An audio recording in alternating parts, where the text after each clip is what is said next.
একটি জরুরি সিদ্ধান্ত মোতাবেক আমাদের যে 6 তারিখের যে লং মার্চ টু ঢাকা কর্মসূচি ছিল সেটাকে আমরা একদিন এগিয়ে নিয়ে এসেছি। অর্থাৎ আগামীকাল 5ই অগস্ট সারা দেশের মুক্তিকামী জনতাকে ঢাকার উদ্দেশ্যে রওনা হওয়ার জন্য আমরা আহ্বান জানাচ্ছি। আমি জানি না সমন্বয়করা আজকে রাতে বেঁচে থাকতে পারবে কিনা। আমরা গণভবনের দিকে যাত্রার জন্য প্রস্তুত। এই লড়াই আমাদের জন্য একটি চূড়ান্ত লড়াই। যে কারফিউ সরকারের পক্ষ থেকে ঘোষণা করা হয়েছে, আমরা স্পষ্টভাবে বলতে চাই সেনাবাহিনী এই ধরনের কোনো কারফিউ বাস্তবায়নের জন্য মাঠে না নামে। যদি মাঠে নামে তাহলে সেনাবাহিনী স্পষ্টভাবে অফিসিয়ালি জনতার বিরুদ্ধে দাঁড়াবে। প্রিয় দেশবাসী, আজ বাংলাদেশ একটি গভীর সংকটময় মুহূর্তের মধ্য দিয়ে যাচ্ছে। এখন পর্যন্ত আমাদের প্রাপ্ত খবর অনুযায়ী আওয়ামী লীগ, ছাত্রলীগ, যুবলীগের সন্ত্রাসীরা গুলি করে কুপিয়ে প্রায় 30-এর অধিক শিক্ষার ছাত্র জনতাকে হত্যা করেছে এবং দিন শেষ হতে হতে এই সংখ্যাটা কোথায় গিয়ে দাঁড়ায় আমরা জানি না।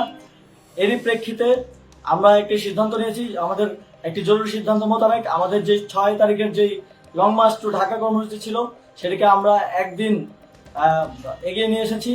অর্থাৎ আগামীকাল 5ই অগস্ট সারা দেশের মুক্তিকামী জনতাকে ঢাকার উদ্দেশ্যে রওনা হওয়ার জন্য আমরা আহ্বান জানাচ্ছি। যারা পারবেন, যাদের পক্ষে সম্ভব হবে, আজ রাতেই আপনারা ঢাকার উদ্দেশ্যে রওনা হয়ে যান। আমরা আগামীকাল সারা দেশের মুক্তিকামী জনতাকে ঢাকায় আসার আহ্বান জানাচ্ছি।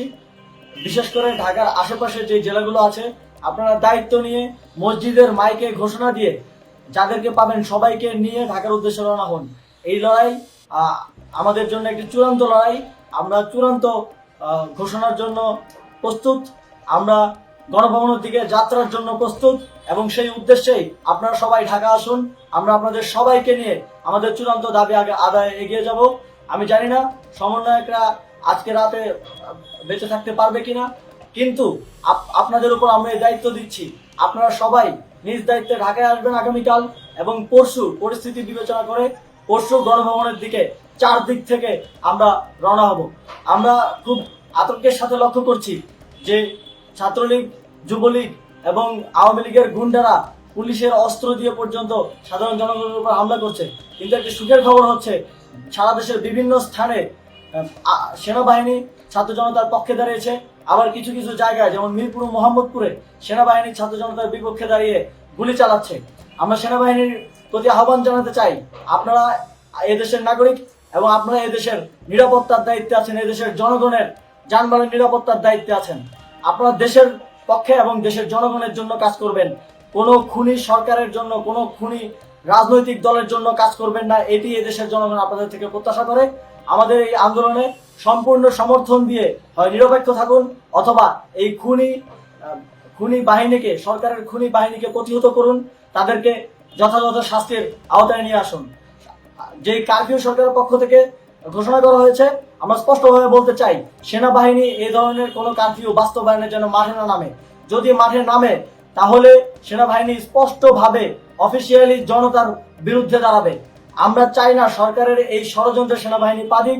সেনাবাহিনীকে জনতার বিরুদ্ধে দাঁড়ানোর যে ষড়যন্ত্র সরকার রচনা করছে সেটিতে সেনাবাহিনী পা দিবে না, এই বিশ্বাস আমরা রাখতে চাই।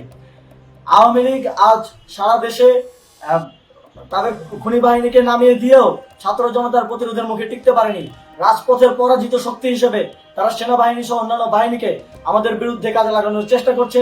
এই চেষ্টাকে, এই ষড়যন্ত্রকে ব্যর্থ করতে হবে এবং আগামীকাল সারা দেশে মসজিদে মসজিদে ঘোষণা দিয়ে ঢাকার উদ্দেশ্যে আপনারা রওনা হন। প্রত্যেকটি পরিবার থেকে অন্ততপক্ষে একজনকে ঢাকার উদ্দেশ্যে রওনা করে দিন, এই ইতিহাসের সাক্ষী হতে, একটি নতুন বাংলাদেশের অভ্যুদয় ঘটানোর একজন কর্মী হতে। ধন্যবাদ সকলকে।